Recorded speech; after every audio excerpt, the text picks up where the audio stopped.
Olá, paz do Senhor Jesus, eu sou o diácono Adriano Costa e estamos iniciando mais um programa de EBD.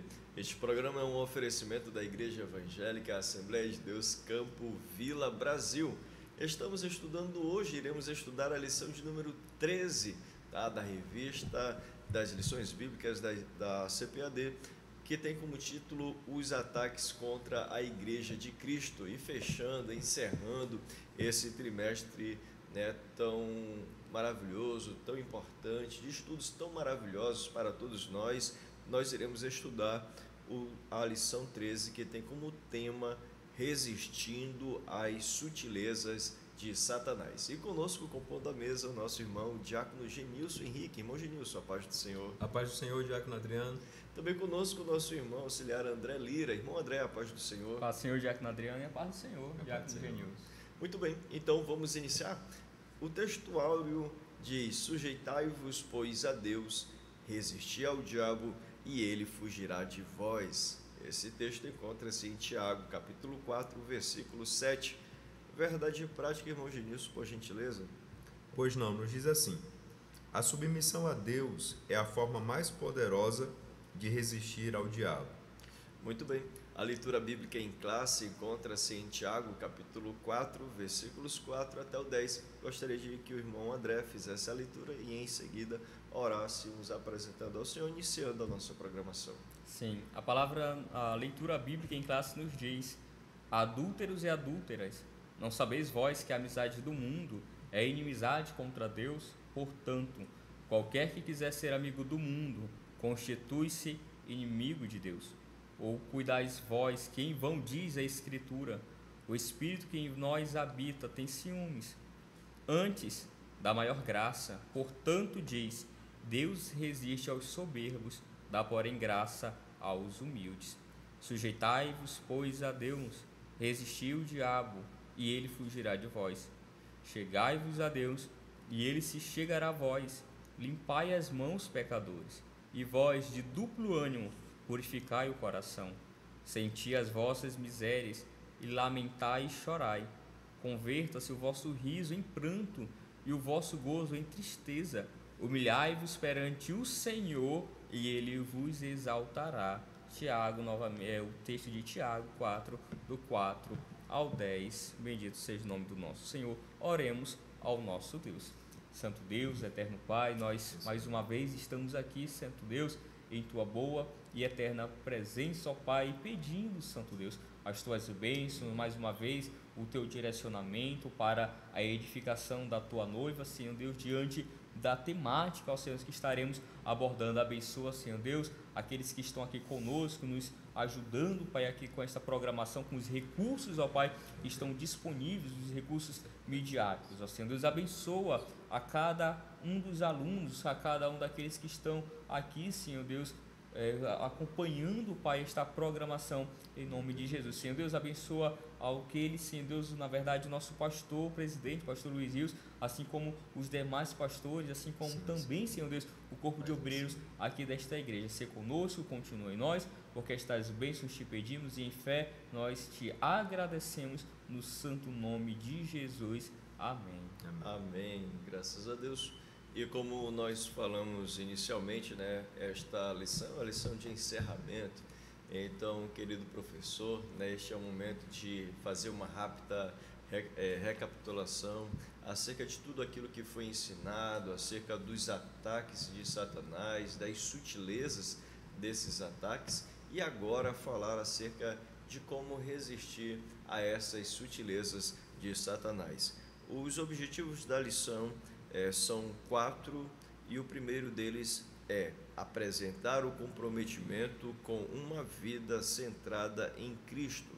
O segundo objetivo é conscientizar a respeito do comprometimento com as Escrituras. O terceiro objetivo, mostrar o comprometimento com uma vida cheia do Espírito Santo. E o quarto objetivo é incentivar o comprometimento com a igreja local. Então perceba que no decorrer deste estudo bíblico nós iremos falar acerca de Cristo, acerca do comprometimento com as Escrituras, com o Espírito Santo e com a igreja local. Irmão Genilson, né, suas considerações iniciais acerca desta lição, né, que é a conclusão, né, o ponto-chave de todo este trimestre. Graças a Deus. Então, graças a Deus, chegamos ao final, né, das lições e nós louvamos a Deus porque nessa lição aqui especificamente a gente vai ter a oportunidade exatamente de fechar, né, uma vez que nas outras 12 lições nós vimos as questões das sutilezas de Satanás contra a Igreja de Cristo. Hoje nós vamos tratar especificamente, muito embora já tenhamos tratado, do que ainda podemos fazer exatamente para resistir a essas sutilezas e nos mantermos firmes na presença do Senhor Jesus.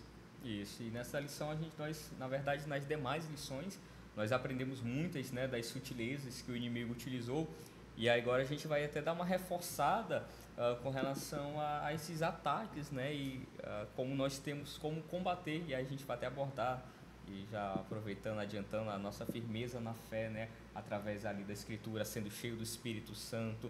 Então nós vamos olhar ali a preocupação de como Satanás ele tem trabalhado, que é ali diluindo o Evangelho com suas várias, né, formas ali de pegar o Evangelho e diminuí-lo, né, tentar misturar com suas sutilezas. Então nós vamos finalizar, né, na verdade, com chave de ouro, esta lição, que ela traz já a temática, né, até o próprio título da nossa lição, que são, né, resistindo às sutilezas de Satanás. Então nós glorificamos ao Senhor e já estamos felizes de estar tratando desta lição.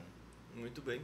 E irmão Genilson, esta lição vai falar acerca do comprometimento, né, dos pilares, na verdade, desta resistência às sutilezas de Satanás, e o primeiro é justamente o comprometimento com uma vida centrada em Cristo, né? Embora Satanás de diversas formas vem tentando tirar, né, Cristo do centro da igreja, né, nós precisamos ter esta firme convicção de que Cristo é o centro de tudo.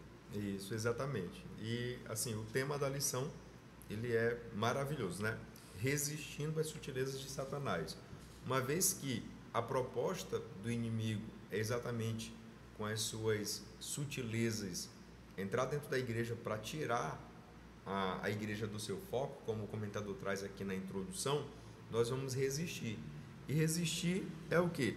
É conservar-se firme, não sucumbir, não ceder, mas permanecer aonde está.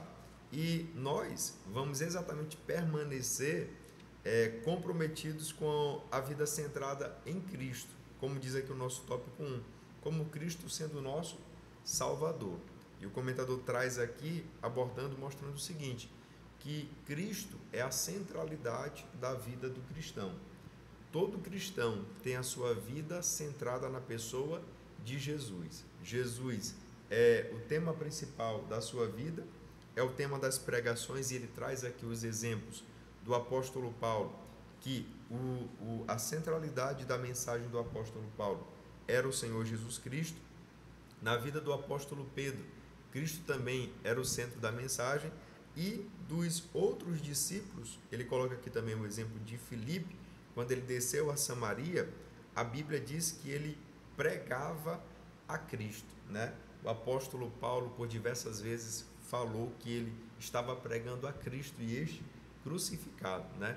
Então, a centralidade do Evangelho está na pessoa de Cristo, porque Cristo é o Salvador revelado por Deus a toda a humanidade. O apóstolo Paulo, escrevendo a Timóteo, ele diz que a vontade de Deus é que todos os homens se salvem e venham ao pleno conhecimento da verdade, através exatamente da pessoa de Jesus Cristo. Então, Cristo, ele é o centro do Evangelho, é o centro da vida do cristão, porque ele é o Salvador de todas as pessoas. Sim, e a gente precisa entender que sendo o Salvador, mas a gente não pode tirar o caráter de Senhor da igreja. O nosso Senhor, Jesus, Senhor e Salvador, a gente sempre atrela esses dois títulos, né? O nosso Senhor Jesus, ele é o Senhor e ele é o Salvador da igreja. Então, sendo Senhor, a gente vai tratar agora falando um pouco sobre o nosso Cristo sendo o nosso Senhor. A gente precisa entender que a igreja, né, a igreja comprada, ela tem um dono, e este dono é o nosso Senhor Jesus. As comparações que nós temos com relação à igreja é de um corpo, e nós vamos ver que nosso Senhor, ele é a cabeça da igreja. A ideia de cabeça é aquele que comanda todo o corpo, né, as suas funções, o que deve ser distribuído. Nós vemos, por exemplo, que na igreja do nosso Senhor, as funções que são outorgadas são distribuídas, assim como de apóstolos, de evangelistas. Quem que dá? Aí é através, né, a palavra diz que o próprio Deus é aquele que vai estar, a uns colocou, né, apóstolos, profetas. Então nós vemos ali o nosso Senhor também, ele como aquele que distribui, né, as suas funções na sua igreja. Então nós precisamos olhar para o nosso Senhor Jesus Cristo como aquele que é Salvador, sim, mas é aquele que também ele que governa. Nós falamos, né, que o reino do Senhor dos céus está aqui entre nós, e para ter um reino precisa de um soberano, precisa de um rei, e este rei que governa novamente, voltamos, trata-se do nosso Senhor. Então aqueles que aceitam a salvação em Cristo abraçam a salvação, mas não podem desprezar o senhorio, ou seja, o nosso Jesus, o nosso Senhor Jesus e Salvador, ele ordena. Então ele tem os seus mandamentos. Nós temos vários mandamentos, porque o nosso Senhor, ele não pede, ele ordena. Por exemplo, a grande comissão de pregar o evangelho, a gente vai ver que ide, é um mandamento, né? Você não tem a opção, você precisa pregar o evangelho. Então nós temos as ordens do nosso Senhor.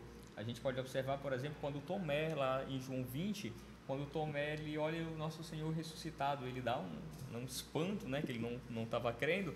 Ele diz: Senhor meu e Deus meu, Senhor. Então ele não esquece quem é Jesus, ele é Senhor. Então aqueles que se aproximam de Jesus, abracem como seu Salvador, mas entendam, precisam obedecer, né, ao nosso Senhor e Salvador Jesus. E é interessante que é exatamente isso que o comentarista traz, né, no texto, quando diz: receber Cristo como Salvador, mas não andar nele, isto é, de acordo com o seu ensino, é negar seu senhorio. Então não basta apenas dizer Jesus é o meu Senhor, é necessário obedecê-lo. Exatamente. Até porque quando o Senhor Jesus ele chamou os seus discípulos, né, ele disse: olha, se alguém quiser vir após mim, negue-se a si mesmo, tome a cada dia a sua cruz e siga-me, né? Então assim, esse se negar vai implicar exatamente em receber Jesus como seu Senhor. Porque o que é que nós vemos hoje em dia? Nós vemos muitas pessoas que aceitaram a Jesus, como disse o nosso irmão André, o reconhecem como Salvador da sua vida, mas vivem da maneira como querem. Como disse aqui o nosso irmão Adriano, a pessoa precisa se sujeitar à vontade de Cristo, mas muitos estão: não, eu sou cristão, mas eu faço a minha vontade, eu faço aquilo que eu quero. Mas Jesus já tinha dito: olha, se vier após mim, se não é obrigatório, mas se vier, tem que negar-se a si mesmo e me receber como Senhor. E quem é servo, ele não tem vontade. A vontade que prevalece é a vontade do seu Senhor. E um texto bíblico lá em João, né, no capítulo 20, quando Jesus ressurreto vai aparecer, né, aos discípulos diante da incredulidade de Tomé, o Senhor Jesus repreende Tomé e diz: Tomé, não sejas incrédulo, né, seja crente, mas crente. Aí Tomé respondeu: Senhor meu e Deus meu. É interessante, fala não somente fala do senhorio, da divindade de Cristo, sim. Né, do nosso Senhor. Pronto, esse é o primeiro ponto, né, muito importante, principalmente nos dias de hoje, né, como já foi falado, onde vemos, infelizmente, muitos que se intitulam cristãos, porém, sem se submeterem ao senhorio de Cristo. E, irmão André, o segundo tópico, né, nós iremos falar justamente sobre o compromisso com as Escrituras. Já foi objeto de estudos anteriores dentro desse trimestre, né, acerca das Escrituras, e o comentarista vai falar sobre a Bíblia como sendo a revelação de Deus e também a nossa regra de fé e prática. Isso. A Bíblia Sagrada, ela já, como a gente já outros momentos já comentou, ela serve como uma espinha, ela sustenta, né, a igreja, né, a nossa regra de fé e prática, de conduta do que é certo, do que é errado, da vontade de Deus para com a sua igreja.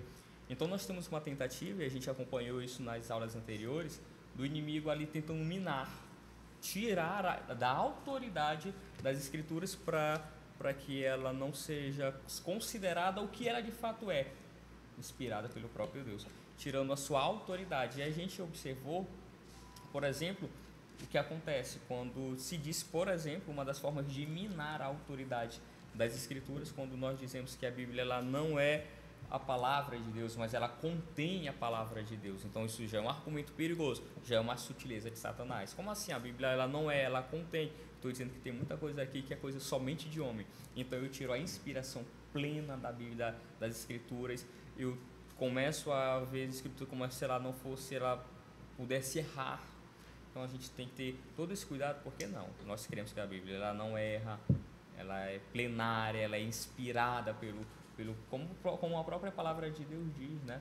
Em 1 Timóteo 3,16, que as Escrituras são inspiradas, né? Então nós precisamos olhar ela como de fato ela é. Ela não pode ser entendida como um livro comum, que é outra forma de tentar suavizar. Não, é um livro escrito por homens. Não, a Bíblia Sagrada ela é a revelação de Deus. Homens escreveram, mas pelo sopro do Espírito Santo. Ela é considerada, ela tem essa dupla autoria, a autoria humana e a autoria divina. Então nós olhamos ela como ela é.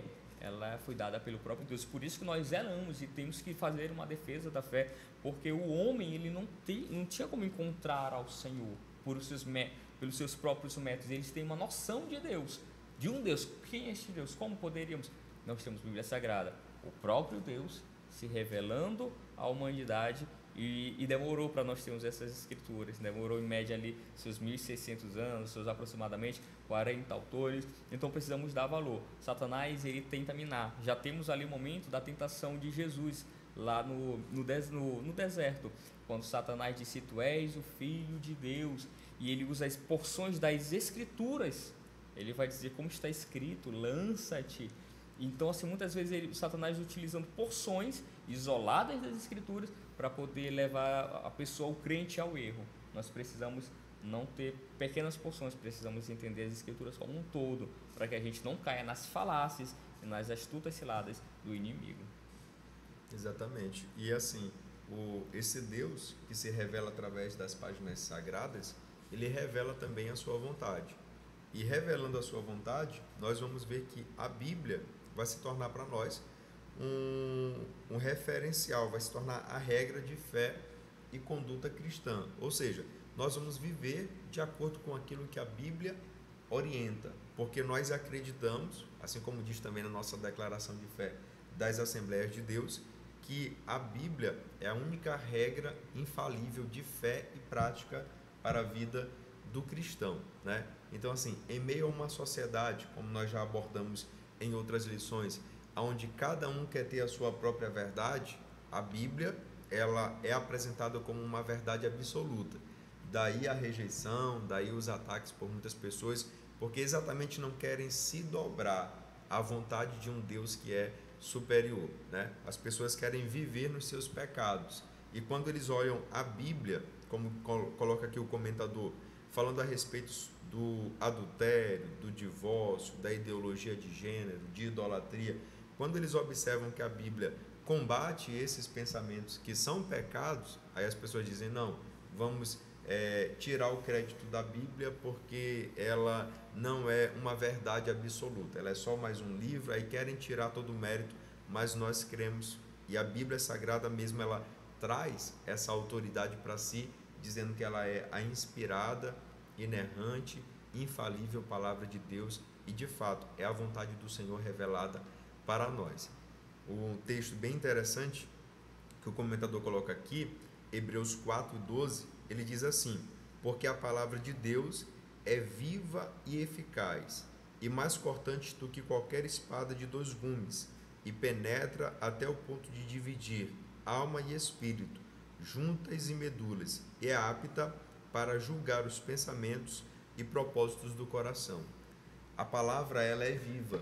Qualquer pessoa que se dispõe a ler as páginas da Bíblia Sagrada, é possível que Deus fale com essa pessoa através da sua palavra, né? Aqueles que pesquisam simplesmente para encontrar erros, né?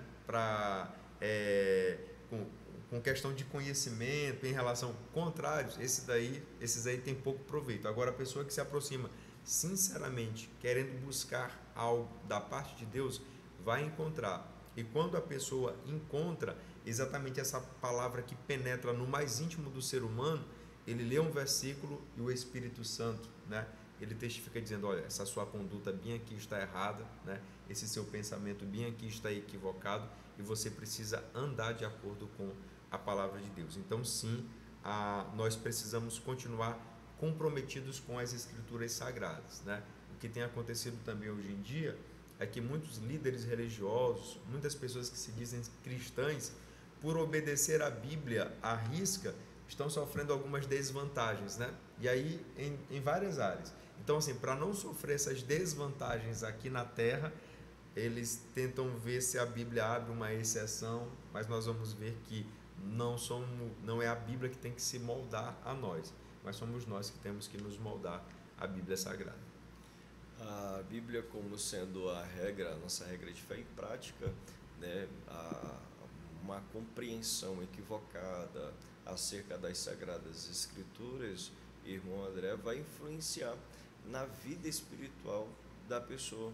Daí o terceiro tópico, né, que está relacionado com o segundo, porque se eu leio as Escrituras e digo, a manifestação do Espírito Santo, os dons espirituais, o batismo com o Espírito Santo foi só no início da era cristã, não é para os nossos dias. Olha, uma interpretação equivocada acerca das Escrituras vai influenciar, assim, do meu modo de agir, na minha fé, né? no meu andar cristão. Então, irmão André, o terceiro tópico é comprometidos com uma vida cheia do Espírito Santo. Isso. E até ele no subtópico ele diz o Espírito Santo no plano da redenção. Isso. Né, que tem tudo a ver. Se a gente até olhar, não temos como falar do plano salvífico e tirar também a pessoa, né, do Espírito Santo. Não dá. É a mesma coisa de a gente olhar para o livro de Atos dos Apóstolos e tirar ali os milagres, tirar o Espírito Santo ali também, ele guiando, ele enchendo, ele batizando, ele envolvendo. A gente precisa olhar que o Espírito Santo está entrelaçado no plano salvífico. Quando nós aceitamos a Cristo, nós recebemos, né, eu falo, né, da nossa doutrina pentecostal, quando nós aceitamos a Cristo, nós recebemos, né, o Espírito Santo de Deus, o Espírito como um selo, né, salvífico. E nós vamos observar que é uma ferramenta, né, verdade, né, o Espírito Santo habitando na vida do crente para ele lutar contra aquilo que é pecaminoso, contra aquilo que os seus membros outrora muitas vezes praticavam pecados e não tinham força. Então nós temos uma ferramenta muito poderosa no plano salvífico, no plano da redenção, que é a habitação do Espírito Santo na vida do crente, porque agora o crente sendo habitado pelo Espírito Santo, ele tem força para lutar contra aquilo que é carnal. É o que Paulo vai dizer lá em Gálatas, né? Esta luta, porque a carne milita, ela luta contra o Espírito para que não faça, né, a sua vontade. E aí a gente deixa aqui para o irmão, tem até muitos crentes que ficam, não, mas eu sou crente, mas eu vivo perdendo batalhas, eu vivo naufragando diante deste confronto, né? Eu vivo satisfazendo os meus desejos. E a gente vai observar que vai depender de quem você está alimentando, né? Tem crente que está salvo, mas ali fraquinho, não alimenta, não tem uma vida de jejum, não tem uma vida de oração, então a carne vai estar mais forte. A gente tem até uma comparação, né, de quem você alimenta, você vai estar mais sucedido. Mas nós temos armas poderosas, e essa arma se chama Espírito Santo do Senhor, para que a gente possa vencer, né, essas lutas que acontecem, né, dos nossos membros, seria utilizado para a glória do nome do nosso Senhor. E nós temos até, não tem como, já que toquei em Gálatas, não tem nem como fugir muito, porque um pouco mais depois, lá em Gálatas 5:22, ainda tem o fruto, né, que nós temos do Espírito, que são aqueles né, irmão Genício, que andam na regra de fé e prática das Escrituras, que vão ter o fruto do Espírito, que é amor, mansidão, né, assim, a longanimidade, temperança. O fruto do Espírito ele é maravilhoso. Então, assim, o Espírito Santo ele está totalmente ligado no plano da redenção, de tal forma que os nossos membros, através da presença do Espírito, vão servir somente ao nosso Senhor, né, sendo bem alimentados, o Espírito fortalecido, e que nós vamos agora ser cada vez mais parecidos com o nosso Senhor Jesus Cristo, porque nós temos agora o fruto, o Espírito, e o Espírito ele vai nos fazer ficar parecido cada vez mais com o nosso Mestre, que é o nosso Senhor e o nosso Salvador, Jesus Cristo. Exatamente. E assim, são tantos benefícios, né? Tem os frutos do Espírito, tem os dons espirituais, como disse aqui o nosso diácono Adriano, né? E assim, então o convite para nós é para nós vivermos uma vida cheia do Espírito Santo, né? Então, assim, essa questão de essas manifestações do Espírito Santo, essa vida plena, né? No poder do Espírito, ficou só lá atrás? Não, ela é para os nossos dias. Agora, a questão é como disse aqui o nosso irmão André, né? Em Romanos capítulo 8, versículo de número 13, o apóstolo Paulo ele diz o seguinte: olha, porque se vocês viverem segundo a carne, caminharão para a morte, mas se pelo Espírito mortificarem os efeitos do corpo, certamente viverão. Então, assim, o ser humano ele está aí bem no meio, né? Então, assim, se ele se inclinar para as coisas da carne, é destruição. O próprio Senhor Jesus Cristo disse: olha, a carne para nada aproveita, o Espírito é o que vivifica. Então, assim, a nossa carne ela não tem proveito nenhum. O desejo dela é se satisfazer aqui na terra, né? Mas nós devemos nos inclinar para as coisas do Espírito. E quando a gente se inclina para as coisas do Espírito, a gente começa a desfrutar, né? Começa a buscar o fruto do Espírito, né? Com todas as suas características, os dons espirituais, né? O batismo com o Espírito Santo. Então, assim, são muitos benefícios. E o convite do apóstolo Paulo é para que nós vivamos uma vida cheia do Espírito Santo. Eu acho linda essa expressão que o autor coloca aqui, Efésios capítulo 5, versículo 18, porque uma vez que nós estamos ainda aqui nesse mundo, né? Nós temos aí podemos ter conflitos, podemos ter discussões, né? Muitas perseguições e muitas outras coisas, mas ele diz em Efésios 5:18 que essas brigas, essas discussões, essas coisas ruins são para as pessoas do mundo mesmo, mas nós que somos crentes devemos ter um comportamento diferente, onde ele diz: e não se embriaguem com vinho, pois isso leva à devassidão, mas deixem-se encher do Espírito Santo. Outras traduções dizem: encham-se, né, do Espírito Santo. Então, precisa ser um interesse nosso, nós que precisamos buscar. E Deus, ele é tão maravilhoso porque no Antigo e no Novo Testamento, ele deixa à disposição. No Antigo Testamento ele disse: olha, e buscar-me-eis e me achareis quando me buscardes de todo o vosso coração, né? Nós lemos aqui em Tiago, né? Achegai-vos a Deus e ele se achegará a vós outros. Então, assim, se cada um de nós tivermos interesse de ter de fato uma vida cheia do Espírito Santo, Deus está lá disponível, aguardando exatamente isso, né? Deus ele não é, nós já estudamos em outras lições que ele é um Deus pessoal e assim, ele não brinca conosco, né? Ele não brinca de se esconder. Se alguém está querendo ser cheio do Espírito Santo e for ao encontro de Deus, a Bíblia Sagrada não diz: olha, Deus vai se esconder para que você fique frustrado ou alguma coisa. Pelo contrário, se você se achegar a Deus, a Bíblia diz: olha, ele vai se achegar a você também. Senhor, eu quero ser cheio do Espírito Santo. Deus quer nos encher do seu Espírito Santo. Glória a Deus. E tanto o Espírito Santo agindo no plano da redenção, quanto a questão de ser cheio do Espírito Santo, nós vemos também nos livros de Lucas, né, tanto no Evangelho quanto no livro de Atos dos Apóstolos, o Espírito Santo agindo no plano da redenção, em Cristo Jesus, sua morte, ressurreição. Em Atos dos Apóstolos, né, a mensagem sendo pregada, vidas sendo salvas, e vemos exemplos de pessoas cheias do Espírito Santo, Jesus cheio do Espírito Santo, né, recebendo ali investidas de Satanás, mas vencendo, né, no poder do Espírito, e também a igreja do Senhor também, mesmo apesar, né, dos vários ataques, mas também sendo vitoriosa, porque era uma igreja, né, formada por crentes cheios do Espírito Santo. E falando agora de igreja, né, interessante como os pontos estão conectados, né? Falamos dos crentes em Atos dos Apóstolos, né, e a igreja de hoje também, uma igreja local, uma igreja cheia do Espírito Santo, é uma igreja como corpo de Cristo. Irmão Genilson, é justamente esse o primeiro subtópico, né? Os dois subtópicos, né?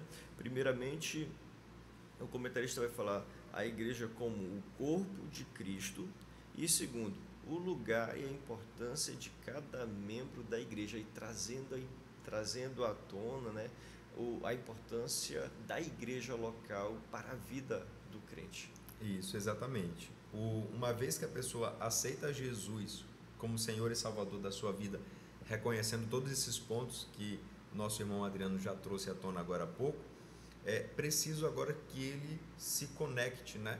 Que ele esteja ligado a uma igreja local, exatamente para desenvolver, né, a sua fé cristã e ter o seu caráter forjado, né? Ter o seu caráter ali formado como uma nova criatura na pessoa de Jesus, né? Pessoas que têm dificuldade de relacionamento, pessoas que não conseguem trabalhar em equipe, pessoas que têm problemas assim, problemas daquela forma.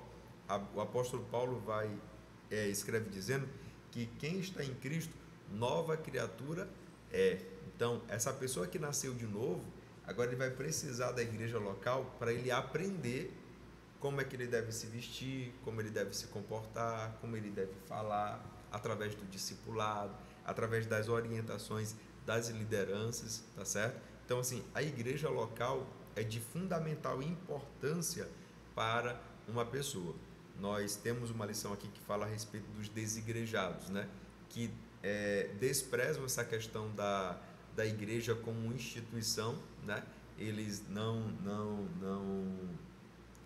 reconhecem a igreja como essa organização, né, que nós temos aqui, de pastores, diáconos, auxiliares, desprezam tudo isso e com certeza vivem uma vida espiritual assim, baixa, vivem assim uma vida espiritual com escassez de conhecimento. Por quê? Porque não desenvolvem esse relacionamento. E o apóstolo Paulo, ele explica dizendo, o exemplo que traz aqui é que nós, como aceitamos a Jesus, agora nós fazemos parte do corpo de Cristo, né? Então, assim, os desigrejados dizem, não, a igreja sou eu, né? Eu não preciso do templo, eu não preciso das lideranças, mas o apóstolo Paulo vai dizer, olha, você é membro do corpo de Cristo, né? E como membro do corpo de Cristo, você precisa servir ao corpo, né? Então, o apóstolo Paulo vai trazer esse exemplo, vai dizer, olha, a mão não pode dizer que não precisa do pé e o pé vice-versa. Então, assim, nós somos membros uns dos outros. Eu preciso do irmão Adriano, o irmão Adriano precisa do André, o André precisa de mim, e cada um com as suas habilidades e com os dons que Deus, né, que o Espírito Santo nos deu, nós vamos servir a igreja do Senhor, exatamente resistindo às sutilezas de Satanás e lutando, né, exatamente contra elas. Pois nós lemos aqui em 2 Coríntios capítulo 10, versículo 4, o apóstolo Paulo fala uma coisa interessante quando ele diz, porque as armas da nossa luta não são carnais, mas poderosas em Deus, para destruir fortalezas. Destruímos raciocínios falaciosos e toda arrogância que se levanta contra o conhecimento de Deus, e levamos cativo todo pensamento à obediência de Cristo. Então, o cristão, ele precisa entender que ele está em batalha, ele está em guerra.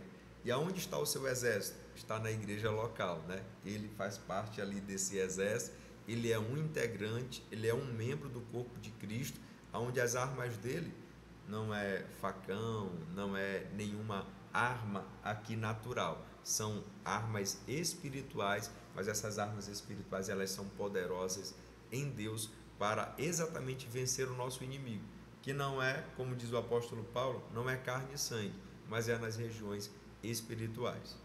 Isso, a gente observa que quando a gente pensa em igreja, a gente pensa quase que intuitivamente em um prédio, no espaço físico.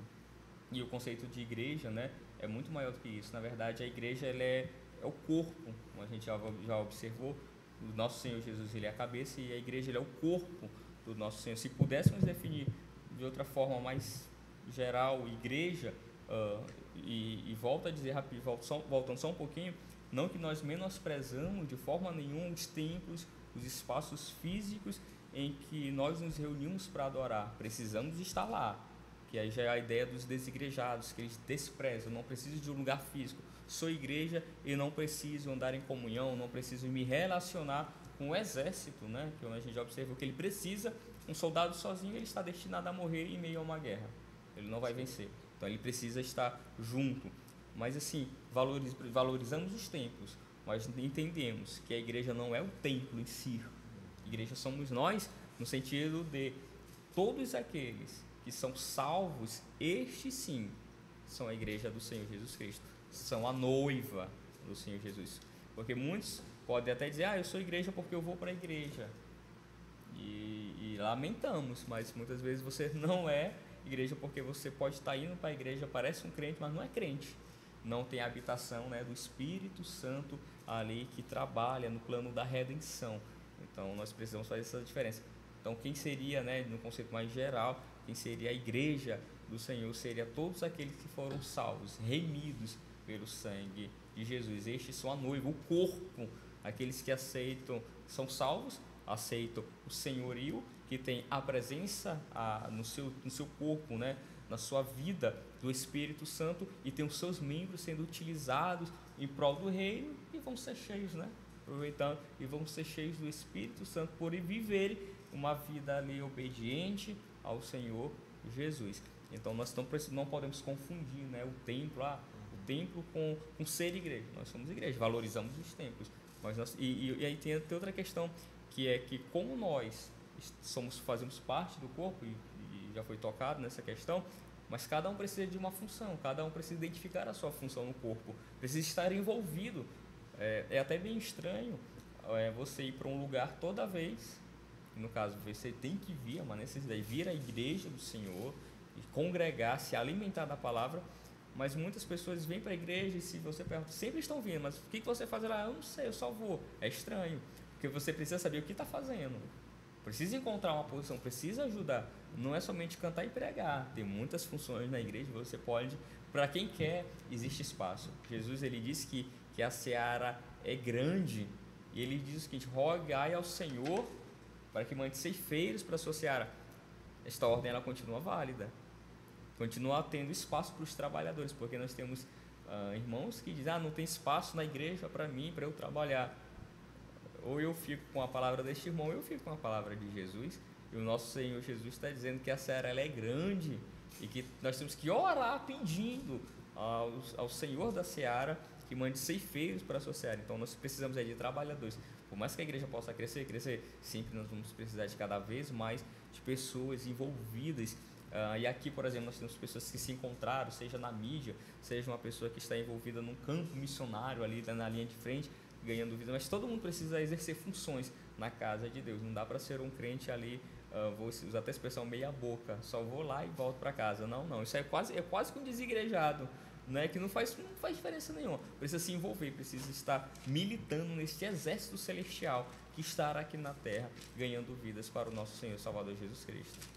E infelizmente, né, nós vemos um crescimento muito grande, decorrente, né, em parte, infelizmente em parte por conta de uma superficialidade cristã, né, de pessoas que vão ao templo, mas não fazem parte da igreja local. Não há esse comprometimento, né, irmão Genius, como o André está falando, não há esse comprometimento. Vai para a igreja, mas dizima quando quer, oferta quando quer, às vezes oferta em outro lugar, ou não oferta de forma alguma, vai somente aos domingos para receber uma palavra, ficar bem e levar a semana sem nenhum tipo de compromisso. Um dia ele está numa igreja, outro dia está na outra, e assim segue a sua vida sem um comprometimento com uma igreja local.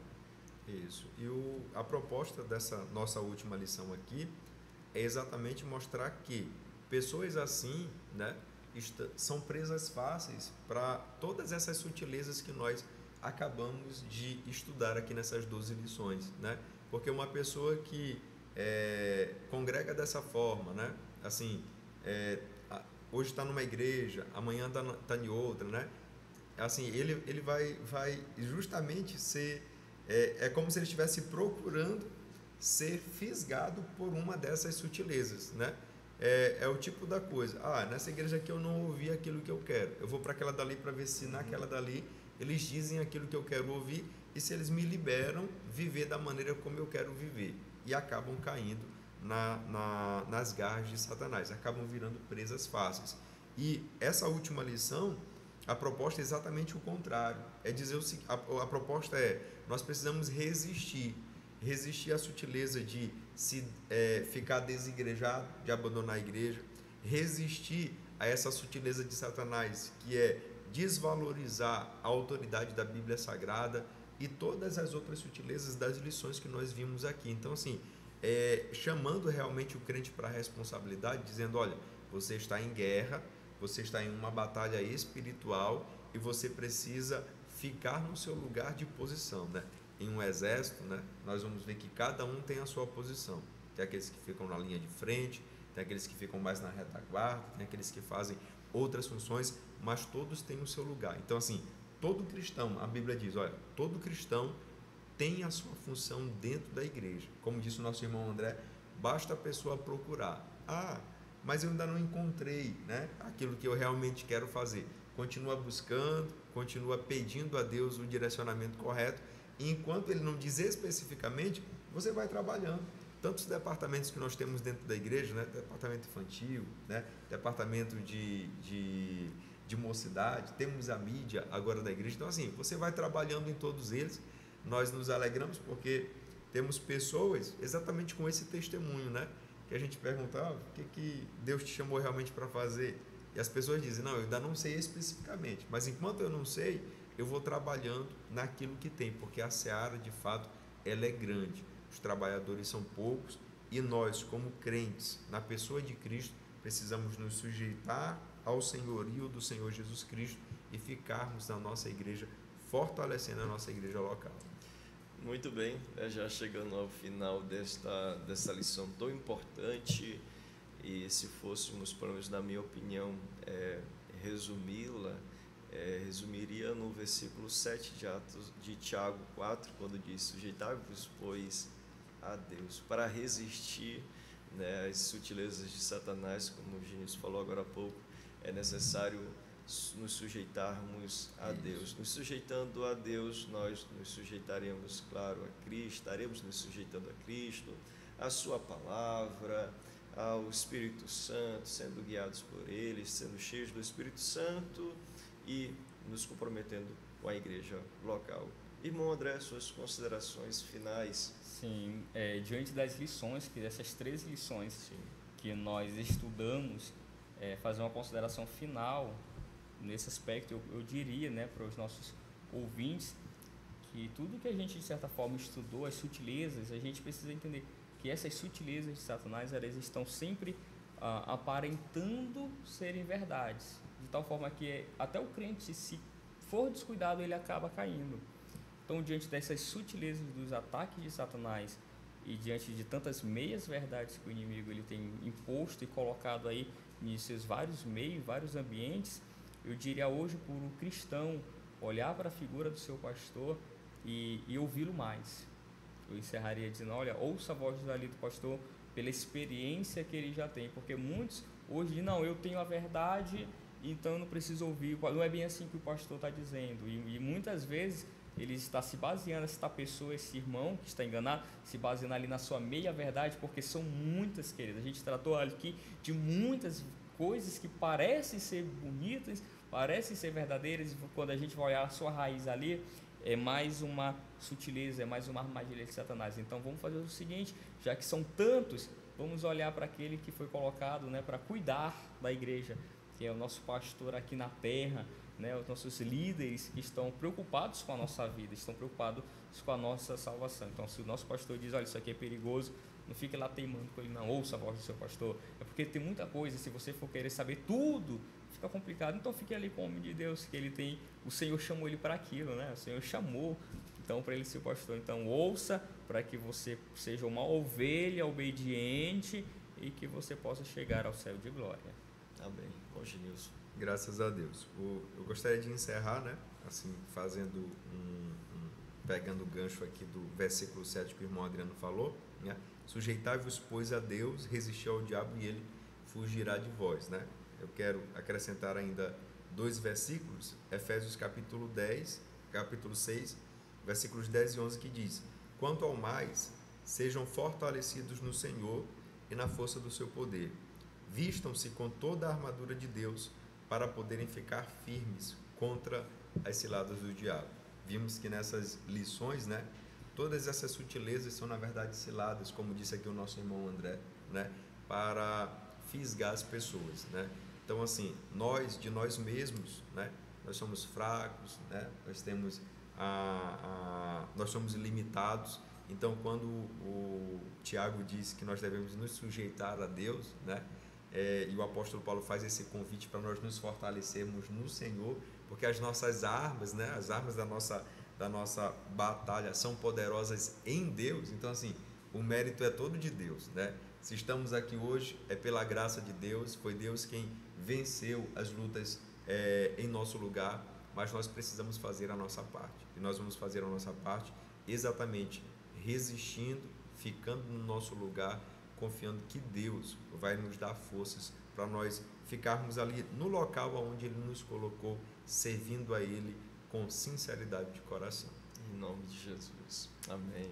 Graças a Deus, amados, nós encerramos assim, né, esse estudo dessa revista tão importante que nós analisamos no decorrer deste trimestre, os ataques contra a Igreja de Cristo, e queremos agradecer você que nos acompanhou, né, durante este trimestre, durante estes programas, estudando conosco, né, abrindo a sua revista bíblica, abrindo a sua Bíblia, anotando, grifando, e assim mesmo, viu, que continuemos neste estudo da palavra do Senhor e assim sendo edificados. Você, professor, continue se dedicando ao estudo da palavra de Deus, você, aluno, também continue se dedicando e certamente você continuará sendo abençoado através da palavra de Deus. E queremos convidar você a continuar estudando conosco no próximo programa, onde iniciaremos o estudo da próxima lição, que tem como tema a justiça divina, a preparação do povo de Deus para os últimos dias no livro de Ezequiel. Queremos convidar você a participar, a mergulharmos nesses estudos bíblicos que certamente edificarão a tua vida, e não somente a tua vida, mas de todos aqueles que te cercam, tá bom? Vamos orar, encerrando. Quero convidar o irmão Genilson para orarmos encerrando este programa. Vamos orar. Senhor nosso Deus, nosso Pai Celestial, ó Deus, nós queremos te agradecer. Estamos gratos a ti, meu Senhor, pois até aqui o Senhor nos ajudou, até aqui o teu Espírito Santo nos conduziu, nos dirigiu, nos orientou, ó Pai. Ó Deus, e nós somos gratos a ti por toda a programação, meu Senhor, ó Deus, do programa de EBD. Ó Deus, te agradecemos por todas as vidas alcançadas até aqui através desta programação. Te agradecemos por essas 13 lições que foram estudadas. Queremos pedir que o teu Espírito Santo, ó Pai, ó Deus, quando as pessoas acessarem esta programação, meu Deus, que o teu Espírito Santo fale com cada uma, que elas sejam edificadas através da tua palavra, ó Deus, sejam alcançadas pelo poder do Evangelho, que pessoas venham aceitar a Cristo, meu Senhor, através, meu Senhor, da iluminação do Espírito Santo, ó Deus, desvendando, meu Senhor, aqui as verdades da Bíblia Sagrada, desfazendo as mentiras de Satanás, ó Deus, e fazendo prevalecer o poder do Evangelho. Ó Deus, continua abençoando toda esta programação. Te pedimos ainda pela vida do nosso pastor presidente, pastor Luiz Rios, toda a sua família, continua abençoando, que ele continue dando esse bom direcionamento e esse bom ensino para a igreja do campo em Vila Brasil e a todos, ó Senhor, aonde ele tiver a oportunidade de falar, de ministrar, de ensinar. Ó Deus, e assim nós te pedimos, abençoa, meu Senhor, a vida de cada ouvinte. É o que nós te pedimos e te agradecemos em nome de Jesus. Amém. Amém. Muito obrigado a todos e até ao próximo trimestre, com o favor de Deus.